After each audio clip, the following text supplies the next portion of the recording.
Hello everyone, welcome back to my YouTube channel. आशा करता हूँ आप सभी स्वस्थ होंगे। तो जैसे हम अपने कंप्यूटर के क्वेश्चन डिस्कस कर रहे हैं रेगुलरली, तो इसी सीरीज को हम आगे कंटिन्यू करते हैं। तो आज का हमारा फर्स्ट क्वेश्चन आ गया। Fill in the blank language was used to program first generation computer named ENIAC. ठीक है, यहाँ पे बात करिए जो हमारा एनियाक है, जो फर्स्ट जनरेशन कंप्यूटर था, तो इसको जो प्रोग्राम किया गया था वो कौन सी लैंग्वेज से इसको प्रोग्राम किया था। ठीक है, तो इसका राइट आंसर क्या देगा? Machine level language. ठीक है, अब मशीन लेवल लैंग्वेज क्या होती है? जो हमारी डायरेक्ट 0101 की फॉर्म में लिखी गई होती है, इसी को हम क्या बोलते हैं? मशीन लैंग्वेज बोलते हैं। ठीक है, तो यहाँ पे क्या होगा? हमारा बी राइट आंसर हो जाएगा। तो यहाँ पे ऐसे एक्सप्लेनेशन में भी लिखा है कि प्रथम जनरेशन के कंप्यूटर में प्रोग्रामिंग के लिए मशीन लेवल लैंग्वेज का प्रयोग किया जाता था। इस जनरेशन में संग्रहण के लिए पंच कार्ड का प्रयोग किया जाता था। ठीक है, याद रखना कि यहाँ पे मेनली क्या यूज किया जाता था? पंच कार्ड का यूज किया था। ठीक है, पंच कार्ड किसके लिए? जब भी हम प्रोग्रामिंग की बात करते हैं ना, तो प्रोग्रामिंग किसके ऊपर की जाती थी? पंच कार्ड के ऊपर की जाती थी। और इसके जो फर्स्ट जनरेशन में मैंने पहले भी एग्जांपल बताई थी, एनियाक आता है, यूनिवैक आता है, ठीक है, मार्क वन आता है। ये सारी सारी किसके एग्जाम्पल आ जाते हैं हमारे, जब हम फर्स्ट जनरेशन की बात करते हैं।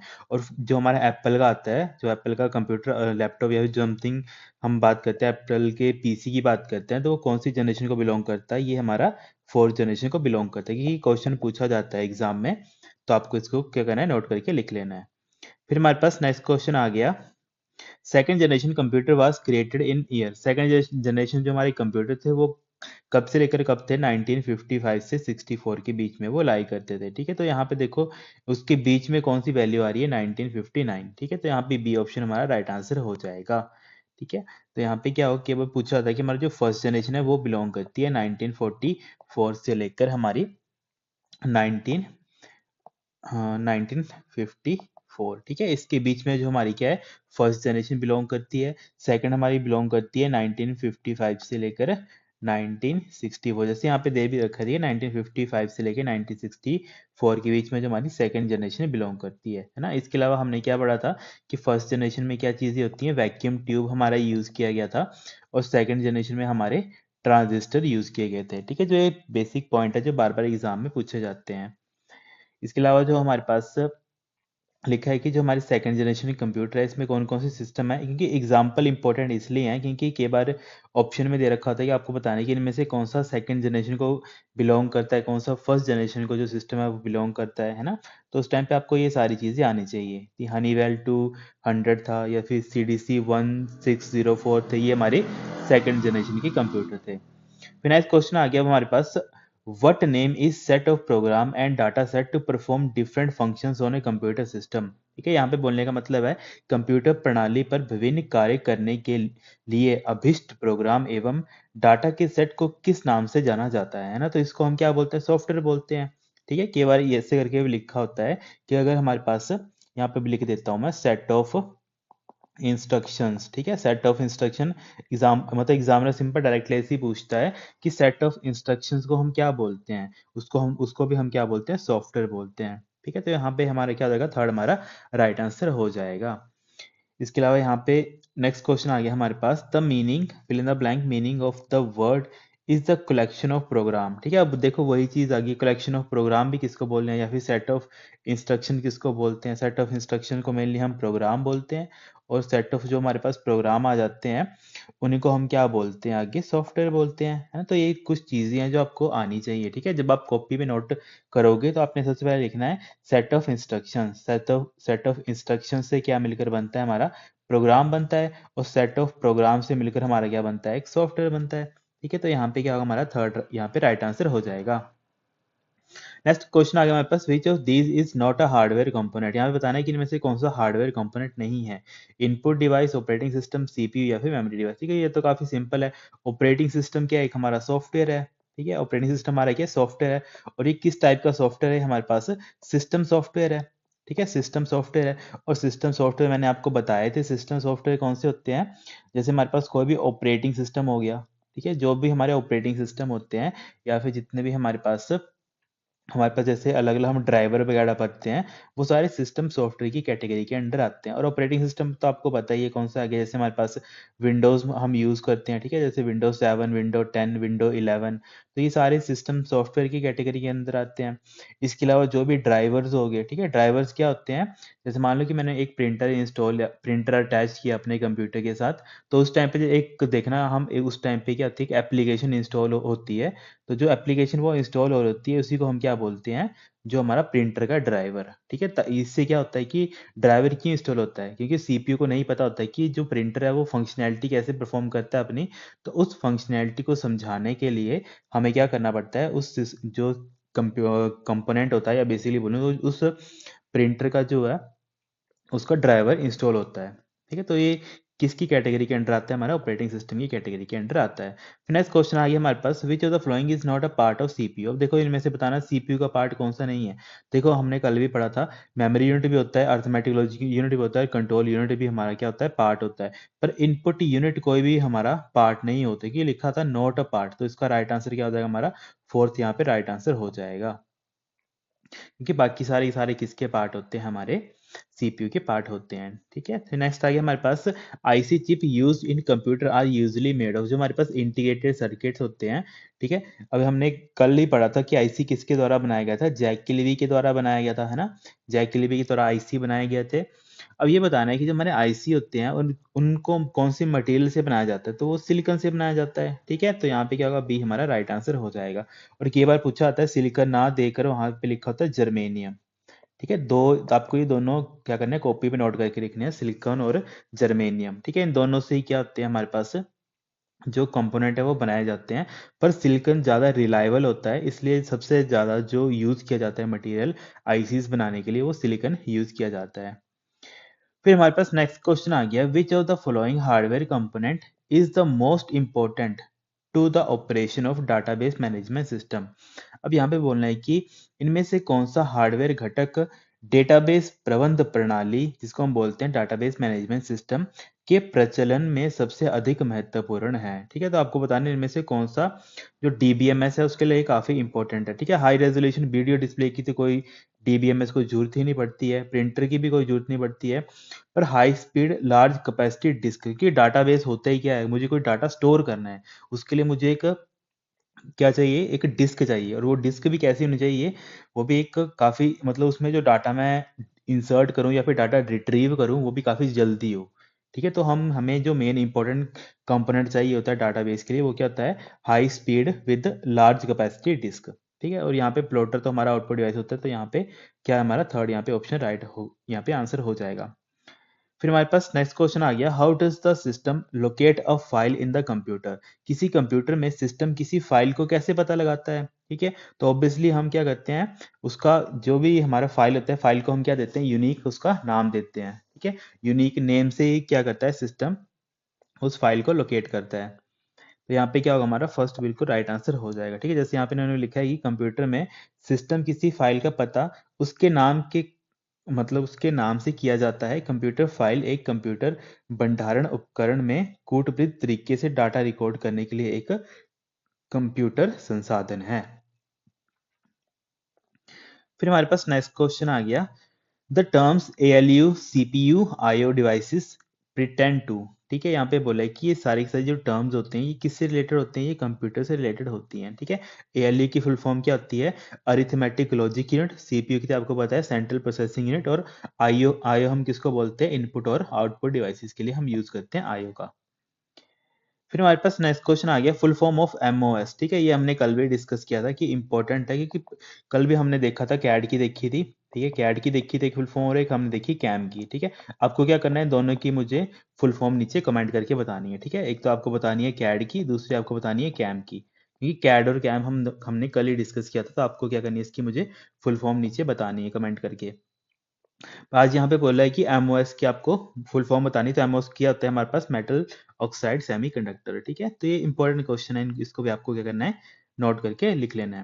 नेक्स्ट आगे हमारे पास, in the 8085 microprocessor which of the following is not a maskable interrupt, ठीक है। जब हम 8085 माइक्रो प्रोसेसर पढ़ते हैं, उस टाइम पे हम जो इंटरप्ट पढ़ते हैं वो टू टाइप्स के होते हैं, ठीक है। इंटरप्ट कौन कौन से होते हैं, एक तो आता है हमारे पास मास्केबल, और एक आता है हमारे पास नॉन मास्केबल। ठीक है, नॉन मास्केबल। ठीक है, इसी को हम क्या बोलते हैं, मास्केबल इंटरप्ट्स हमारे वो होते हैं जिनको हम क्या कर सकते हैं, इग्नोर भी कर सकते हैं। ठीक है, फॉर एग्जांपल कि मेरा कोई प्रोग्राम नहीं चल रहा है, वो क्रैश कर रहा है, तो उसको हम क्लोज कर सकते हैं। पर नॉन मास्केबल इंटरप्ट ऐसे होते हैं जिनको हम इग्नोर नहीं कर सकते हैं। फॉर एग्जांपल जैसे ब्लू स्क्रीन एरर आ जाता है, ठीक है, मान लो किसी का सिस्टम ही ऑन नहीं हो रहा है, बंद हो जा रहा है बार बार, है ना, तो उस टाइप के इंटरप्ट क्या होता है, नॉन मास्केबल, कि उनको आपको पहले रिजोल्व करना पड़ेगा तभी आपका सिस्टम काम करेगा। और मास्केबल वो इंटरप्ट होते हैं जिनको क्या हो, जिनको आप क्लोज भी कर दोगे थोड़े टाइम के लिए, तब भी आपका सिस्टम क्या है, नॉर्मली फंक्शन करता रहेगा। तो उन्होंने बोला था कि इनमें से बताओ कि कौन सा मास्केबल इंटरप्ट नहीं है। ठीक है, तो ट्रैप नहीं होता है। ठीक है, क्योंकि ट्रैप क्या होता है, हमारे पास एक नॉन मास्केबल इंटरप्ट होता है। ठीक है, तो यहाँ पे क्या होगा, हमारा फर्स्ट हमारा राइट आंसर हो जाएगा। ठीक है, जब आप एक्चुअल में एक सब्जेक्ट पढ़ते हो, माइक्रो प्रोसेसर एक सब्जेक्ट आता है 8085 माइक्रो प्रोसेसर, उस टाइम पे ये कंसेप्ट आते हैं। ठीक है, तो आपको इतने डिटेल में नहीं समझना है, बस आपको इतना पता होना चाहिए कि जो हमारे पास मास्केबल इंटरप्ट कौन कौन से होते हैं। मास्केबल में आता है I N T R, R S T 7.5, 6.5, और एक आता है हमारे पास आर एस टी 5.5। ये होते हैं हमारे पास मास्केबल इंटरप्ट। और ट्रैप आता है, ये किसकी कैटेगरी के अंदर आता है, हमारे पास नॉन मास्केबल के कैटेगरी के अंदर आता है।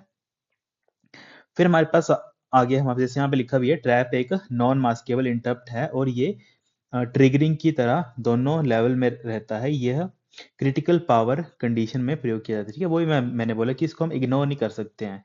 फिर नेक्स्ट क्वेश्चन आ गया हमारे पास, which of the following is the fourth generation programming language. ठीक है, फोर्थ जनरेशन प्रोग्रामिंग लैंग्वेज इनमें से कौन सी है, एसक्यूएल है। ठीक है, जो हमारे पास डाटाबेस को मैनेज करने की लैंग्वेज आती है। ठीक है, वो हमारी कौन किसको बिलोंग करती है, हमारे पास फोर्थ जनरेशन को बिलोंग करती है। और एसक्यूएल की फुल फॉर्म क्या आती है, स्ट्रक्चर्ड, क्योंकि इसकी फुल फॉर्म भी पूछी जाती है, स्ट्रक्चर्ड क्वेरी लैंग्वेज। ठीक है, स्ट्रक्चर्ड क्वेरी लैंग्वेज बोलते हैं हम एसक्यूएल को। फिर हमारे पास नेक्स्ट क्वेश्चन आ गया, among the following option the peripheral devices. यहाँ पे बताना है कि इनमें से बताओ कि पेरिफेरल डिवाइस कौन सा होता है। अब देखो, पेरिफेरल डिवाइसेस वो होते हैं जिनको हम एक्स्ट्रा अटैच करते हैं अपने सिस्टम के साथ, तो वो कौन सा होगा, यहाँ पे प्रिंटर। ठीक है, प्रिंटर क्या होता है, हम एक्स्ट्रा फीचर ऐड कर देते हैं मेरे सिस्टम के साथ, ताकि बाद में मुझे ऑब्वियसली कोई प्रिंट वगैरह निकालना हो तो मुझे प्रिंटर की जरूरत है, तो मैंने क्या किया, प्रिंटर अपने सिस्टम के साथ अटैच कर दिया, तो ये एक्स्ट्रा चीज है वो। ठीक है, उसी को हम क्या बोलते हैं, पेरिफेरल डिवाइस।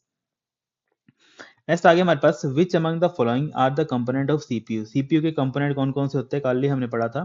ठीक है, देखो, एक तो हमने पढ़ा था मेमोरी, ठीक है, एक हमने पढ़ा था एएलयू, और दूसरा हमने पढ़ा था सीयू। ठीक है, एएलयू सीयू और हमारे पास मेमोरी। तो यहाँ पे देखो, एएलयू और सीयू दोनों दे रखे हैं, तो यहाँ पे क्या हमारा फोर्थ यहाँ पे राइट आंसर हो जाएगा।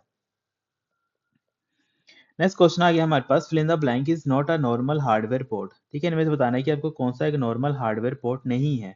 ठीक है, तो देखो, डिस्प्ले पोर्ट भी होता है, इथरनेट का पोर्ट भी होता है, एचडीएमआई पोर्ट भी होता है, पर टीसीपी कोई पोर्ट नहीं होता है। टीसीपी क्या होता है, हमारे पास एक प्रोटोकॉल। ठीक है, जब हम नेटवर्किंग पढ़ते हैं तो नेटवर्किंग में आता है टीसीपी प्रोटोकॉल। ठीक है, इसको बोलते हैं ट्रांसमिशन कंट्रोल प्रोटोकॉल। तो बाकी सारे एक है हमारे पास, सारे के सारे पोर्ट हैं। डिस्प्ले पोर्ट भी होता है, एचडीएमआई पोर्ट भी होता है। ठीक है, हाई डेफिनेशन मल्टीमीडिया इंटरफेस ऐसे करके इसकी फुल फॉर्म होती है। ईथरनेट भी हमारे पास एक पोर्ट होता है, इसका आई ट्रिपल ई स्टैंडर्ड पूछा जाता है। ठीक है, आई ट्रिपल ई इसका एक स्टैंडर्ड होता है, मतलब हम सिंपली बोल रहे हैं कि जैसे हम बोलते हैं ना, किसी चीज़ का टेक्निकल नाम है कोई, तो वैसे ईथरनेट का टेक्निकल नाम होता है 802.3। ठीक है, ये इसका क्या है, टेक्निकल नेम है किसका, ईथरनेट का। इंग्लिश में इसको ऐसे करके लिखा होता है, इथरनेट। ठीक है, इथरनेट का टेक्निकल नेम क्या होता है, ये वाला इसका टेक्निकल नेम होता है। नेक्स्ट आता है हमारे पास, which of the following store the programs and data currently performed by the CPU. ठीक है, अब देखो, यहाँ पे बोला है कि अगर आपका सीपीयू भी करंटली कुछ काम कर रहा है, मतलब बोलने का मतलब है कि कोई प्रोग्राम एग्जीक्यूट कर रहा है, तो प्रोग्राम एग्जीक्यूट होने के साथ क्या होता है, कुछ रिजल्ट भी जनरेट होते हैं, टेम्परेरी रिजल्ट भी जनरेट होते हैं, तो उनको कौन सी मेमोरी स्टोर करती है अपने अंदर, तो वो सारे सारी मेमोरी कहाँ पे स्टोर होती है, हमारी प्राइमरी मेमोरी के अंदर। या फिर सिंपली बोलने की, जो हमें पता प्राइमरी मेमोरी में कौन सा आता है, रैम। हम बोलते हैं ना, सारे के सारे प्रोग्राम हमारे कहाँ रन होते हैं, रैम के ऊपर रन होते हैं, तो बस वही चीज इन्होंने पूछी थी। नेक्स्ट आगे हमारे पास, which of the following provide the internal storage to CPU. अब ये मोस्ट इंपॉर्टेंट क्वेश्चन है, क्योंकि इंटरनल पूछा है, यहाँ पे फोकस किया है कीवर्ड के ऊपर, इंटरनल की जो कंप्यूटर के अंदर या सीपीयू के अंदर ही लाई करता है, तो वो कौन सी मेमोरी होती है, रजिस्टर होती है। तो यहाँ पे क्या होगा, हमारा फर्स्ट यहाँ पे राइट आंसर हो जाएगा। ठीक है, तो यहाँ पे फर्स्ट है हमारा बिल्कुल राइट आंसर। ठीक है, इसके अलावा आपको मुझे एक कमेंट करके बताना है कि रजिस्टर किससे मिलकर बना होता है, क्योंकि ये मैंने आपको पहले ही बताया था। अगर सिंपली अभी बता दूं, हिंट दे दूं कि हमने वहां पे पढ़ा था फ्लिप फ्लॉप। ठीक है, फ्लिप फ्लॉप से हमारे क्या बनते हैं, जैसे मान लो कि हम कलेक्शन ऑफ फ्लिप फ्लॉप करें, जैसे मैं बोलूँ 8 फ्लिप फ्लॉप को मैंने अटैच कर दिया कंबाइन करके, तो उसका मतलब वो क्या बन गया, 8 बाइट बन गया, क्योंकि एक फ्लिप फ्लॉप हमारा एक बिट को स्टोर करता है। क्योंकि ये सारी चीज़ें हैं जो आपको क्वेश्चंस के साथ वैसे को नॉर्मली बताता नहीं है, पर ये एग्जाम रेलिवेंट होती चीज़ें, तो मैंने आपको ये साथ साथ में कॉपी पे यहाँ पे नोट करवा के बता दी कि फ्लिप फ्लॉप का मतलब क्या होता है, एक बिट। ठीक है, जैसे मैं सिंपल बोलूँ, एक बॉक्स बना दिया मैंने, तो ये बॉक्स क्या बन गया, मेरा एक फ्लिप फ्लॉप बन गया। अब इस बॉक्स में या तो मैं जीरो डाल सकता हूँ या तो मैं वन डाल सकता हूँ। ठीक है, जीरो का मतलब होता है बोलने का मतलब इस बॉक्स में या तो एक टाइम पे मैं जीरो डाल सकता हूँ या तो एक टाइम पे मैं वन डाल सकता हूँ, वो मेरी मर्जी है, मैं कुछ भी इसमें इंसर्ट करवा दूँ। और वैसे ही मैंने उनको 8 बॉक्स बना दिए, तो 8 बॉक्स मैंने बना दिए, तो 8 बॉक्स से मिलकर वो क्या बन जाता है, 8 बाइट बन, मतलब 8 क्या बन जाता है, वो बिट बन जाता है। ठीक है, 8 बिट बन जाता है, और 8 बिट को ही हम क्या बोलते हैं, बाइट बोलते हैं। पूछा जाता है ना एग्जाम में कि बाइट में कितने बिट्स होते हैं, तो हम वहां पे बताते हैं 8 होते हैं। तो वो 8 एक्चुअल में कैसे मिलकर बने होते हैं, वो फ्लिप फ्लॉप को हम कंबाइन करके जब इकट्ठा यूज करते हैं तो तब वो बनते हैं। ठीक है, तो ये नॉर्मली चीजें वैसे स्टूडेंट्स को कोई बताता नहीं है, पर ये सारी चीजें इतनी इंटरेस्टिंग होती हैं, तो जिनको नॉलेज होता है वही ये चीजें बता सकते हैं स्टूडेंट्स को। नेक्स्ट क्वेश्चन आ गया हमारे पास, the program instructions are represented in binary and stored in the fill in the blank from which they are fetch decode and execute by the CPU. ठीक है, प्रोग्राम की जो इंस्ट्रक्शन होती है वो बाइनरी में स्टोर होती है, और कहाँ पे स्टोर होती है। ठीक है, प्रोग्राम इंस्ट्रक्शंस कहाँ पे मेनली स्टोर होती है, तो यहाँ पे देख लो, अकॉर्डिंग टू ऑप्शन चेक कर लेते हैं। तो यहाँ पे देखो मेमोरी लिखा है, मेमोरी एंड चिप लिखा है, चिप लिखा है और कंट्रोल यूनिट लिखा है, तो ऑब्वियसली मेमोरी में सारी की सारी जो है प्रोग्राम हमारी स्टोर होती है। फिर हमारे पास नेक्स्ट क्वेश्चन आ गया, a fill in the blank show how operational attributes are linked together and contribute toward realizing the computers। एक fill in the blank दिखाता है कि कैसे परिचालन विशेषताओं को एक साथ जोड़ा जाता है और कंप्यूटर को साकार करने में योगदान दिया जाता है। ठीक है, अब देखो ये किसकी डेफिनेशन है, ये हमारी कंप्यूटर ऑर्गेनाइजेशन की डेफिनेशन है। ठीक है, एक हमारा सब्जेक्ट आता है कंप्यूटर ऑर्गेनाइजेशन एंड आर्किटेक्चर। ठीक है, एक पूरा सब्जेक्ट है, इसका नाम होता है COA, computer organisation and architecture. तो ये बस डेफिनेशन वहां से उठाई गई है। ठीक है, ये क्या है, फर्स्ट जो चैप्टर है उसी की ये फर्स्ट लाइन है, कि वहाँ पे लिखा होता है कि कंप्यूटर ऑर्गेनाइजेशन से आप क्या समझते हैं, तो वहाँ लिखा होता है computer organisation so how operational attributes linked together and contribute. तो सिंपल बोलने का मतलब है कि कैसे कैसे वो आपस में लिंक होती हैं चीजें, और वो एक साथ कंबाइन होके कैसे वो एक्शंस अपने परफॉर्म करते हैं, ये मतलब होता है कंप्यूटर ऑर्गेनाइज करना। ठीक है, जैसे हम बोलते हैं ना कि हम कोई एक फंक्शन ऑर्गेनाइज कर रहे हैं, तो ऑर्गेनाइज करने में काफी सारी चीजें इंटरलिंक होती हैं। ठीक है, कैसे कोई गेस्ट आएगा, उस गेस्ट को हमने कैसे वेलकम करना है, कैसे कहाँ पे उसको बैठाना है। ठीक है, कौन कौन सी उसको हमने मतलब डिशेस वगैरह खिलानी है, क्या प्रोग्राम होंगे, तो ये सारी चीज़ें क्या ऑर्गेनाइज हैं। ठीक है, वैसे ही हमारा जो सिस्टम है उसको हमने ऑर्गेनाइज किया गया है। ठीक है, तो उसको हम क्या बोलते हैं, कंप्यूटर ऑर्गेनाइजेशन। फिर नेक्स्ट क्वेश्चन आ गया हमारे पास, a fill in the blank is the conceptual design. ठीक है, जब भी बात करें कंसेप्चुअल डिजाइन, ठीक है, अब यहाँ पे देखो, यहाँ पे मैंने बोला था कि हमने ऑर्गेनाइज की हैं चीजें, पर यहाँ पे हमने क्या किया है, एक तरीके से कंसेप्चुअल डिजाइन बनाया है। ठीक है, जैसे मैं बोलूँ कि हमारा सिस्टम कुछ ऐसा होना चाहिए, यहाँ पे हमारे पास रैम होनी चाहिए, इस लोकेशन पे रैम होनी चाहिए, हमारी जो रोम है वो इस लोकेशन पे प्रेजेंट होनी चाहिए। अब ये देखो, एक एक्चुअल में चीज़ बनी नहीं है, पर ये कंसेप्चुअल डिज़ाइन में बना रहा हूँ। ठीक है, और उसकी फंक्शन भी बता रहा हूँ कि कैसे कैसे वो काम करेंगे, तो इस चीज़ को हम क्या बोलते हैं, आर्किटेक्चर बोलते हैं, कंप्यूटर आर्किटेक्चर। तो यहाँ पे फोर्थ हमारा राइट आंसर हो जाएगा। और ये दोनों चीज़ें इंपॉर्टेंट इसलिए हैं क्योंकि इनके डेफिनेशन से क्वेश्चन आते हैं। हमेशा स्टूडेंट्स कंफ्यूज होता है कंप्यूटर आर्किटेक्चर में और कंप्यूटर ऑर्गेनाइजेशन में। अब आर्किटेक्चर का मतलब क्या होता है, जब हम कोई कंसेप्चुअल डिजाइन बनाते हैं, जैसे फॉर एग्जांपल कि जैसे मैं बना रहा हूँ अपने तरीके से, तो वो मेरा कंसेप्ट है, कोई और स्टूडेंट कोई और टीचर बनाएगा तो उसका अपना कंसेप्ट होगा किसी चीज को बनाने का, है ना। तो उसी चीज को हम क्या बोलते हैं, कंप्यूटर आर्किटेक्चर बोलते हैं। ठीक है, जब भी कंसेप्चुअल की बात आती है तो आर्किटेक्चर, और जब भी मतलब किस तरह से हमें ऑपरेट करवाना है सिस्टम को, तो उसको बोलते हैं कंप्यूटर ऑर्गेनाइजेशन। फिर नेक्स्ट क्वेश्चन आ गया हमारे पास, a device that is not connected to a computer but is not a part of core computer architecture is known as. एक ऐसा डिवाइस जो कंप्यूटर के कंप्यूटर से कनेक्टेड होता है लेकिन कोर कंप्यूटर आर्किटेक्चर का भाग नहीं होता है। इसको हम क्या बोलते हैं? पेरिफेरल डिवाइस है ना, तो ये हमने पहले ही अभी पढ़ लिया, मैंने एग्जांपल बताया था प्रिंटर का। ठीक है, प्रिंटर का भी क्या है, एक एग्जांपल आ गया कि हमारे कंप्यूटर का पार्ट तो नहीं होता पर उसको हम एक्स्ट्रा ऐड करते हैं। ठीक है, जिसकी हेल्प से हम क्या कर सकते हैं, ऑब्वियसली प्रिंट वगैरह निकाल सकते हैं अपने सिस्टम से। तो ये कुछ ऐसी इंपॉर्टेंट चीज़ यहाँ देखो, घुमा के क्वेश्चन पूछते हैं, पर आपको क्या करना है, जो भी बेसिक्स हैं बस उनके अकॉर्डिंग रिप्लाई में जो भी है आंसर टिक करना है। फिर नेक्स्ट क्वेश्चन आ गया हमारे पास, the ALU and the control unit together are usually refer to. जो हमारे एएलयू और सी होते हैं इसको हम क्या बोलते हैं? प्रोसेसर बोलते हैं। ठीक है, अब देखो यहाँ पे सीपीयू नहीं बोला था, उन्होंने सिंपल बोल दिया प्रोसेसर। पर आपको इन चीज़ों से कंफ्यूज नहीं होना है। ठीक है, प्रोसेसर को ही हम क्या बोलते हैं? सीपीयू बोलते हैं।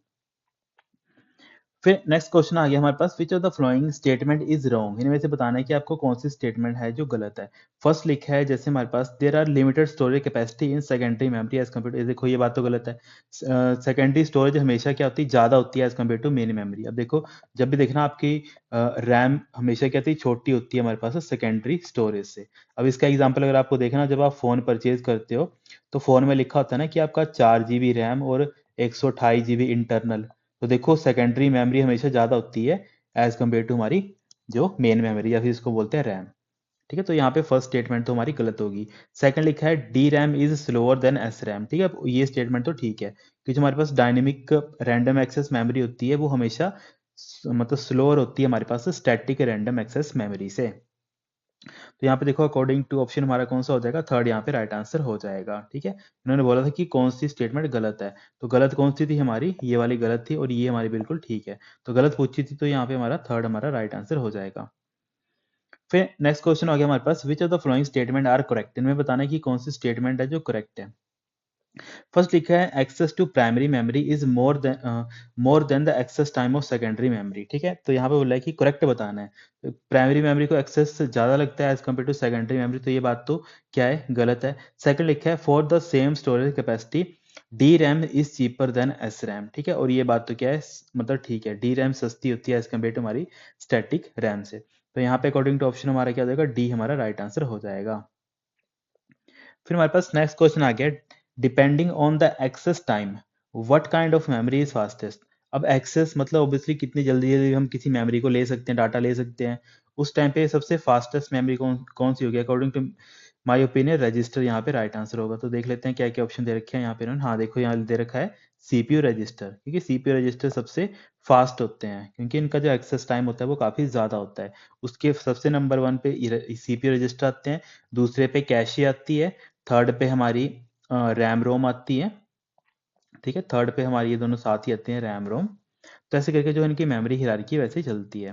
फिर नेक्स्ट क्वेश्चन आ गया मेरे पास, flash memory is a specific type of. जो हमारी फ्लैश मेमोरीज होती है ये स्पेशल टाइप ऑफ क्या होती है हमारे पास? डबल ई प्रोम होती हैं। ठीक है, आपको क्या करना है, अब इसके नीचे मुझे फुल फॉर्म कमेंट करके बतानी है, क्योंकि ये चीज़ें मैंने आपको बताई हैं पहले भी।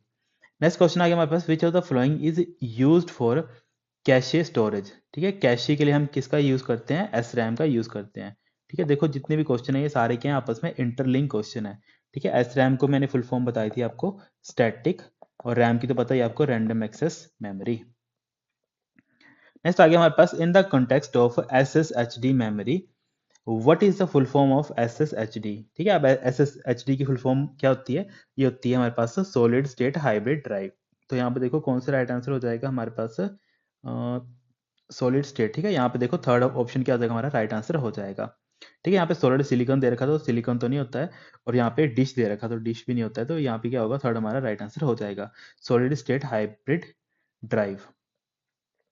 नेक्स्ट क्वेश्चन आ गया हमारे पास, which among the following describe ROM. ROM क्या होती है? रोम की full form read only memory. फिर आज का हमारा लास्ट क्वेश्चन आ गया, the data that is processed will remain in the process. ठीक है, वो कौन सी जो डाटा से लिखा है संसाधित प्रोसेस्ड होने वाला डाटा में रहता है, कहाँ रहता है? वो हमारा मेमोरी यूनिट में रहता है। ठीक है, तो यहाँ पे क्या होगा? बी हमारा राइट आंसर हो जाएगा। ठीक है, और आज का जो हमारा लास्ट क्वेश्चन है, सीपीयू कंसिस्ट ऑफ, सीपीयू में क्या क्या होते हैं? एएलयू, सी और हमारे पास मेमोरी। तो देखो कौन सा हमारा राइट आंसर हो जाएगा? बी हमारा राइट आंसर हो जाएगा। नेक्स्ट क्वेश्चन आ गया हमारे पास, which of the following is an example of high speed processor. High speed processor में से कौन सा है? देखो पेंटियम एक हमारा टाइप ऑफ क्या है? प्रोसेसर है। अब आपको मुझे बताना है जो हमारे पास इंटेल का 4004 माइक्रो प्रोसेसर था, ठीक है, वो कितने बिट का हमारा माइक्रो प्रोसेसर था। ठीक है students, thank you so much, have a great day. आपको मुझे क्या करना है, इसका नीचे जो कमेंट करना है कि इंटेल का जो हमने पढ़ा था 4004 माइक्रो प्रोसेसर वो कितने बिट का हुआ करता था। ठीक है students, thank you so much.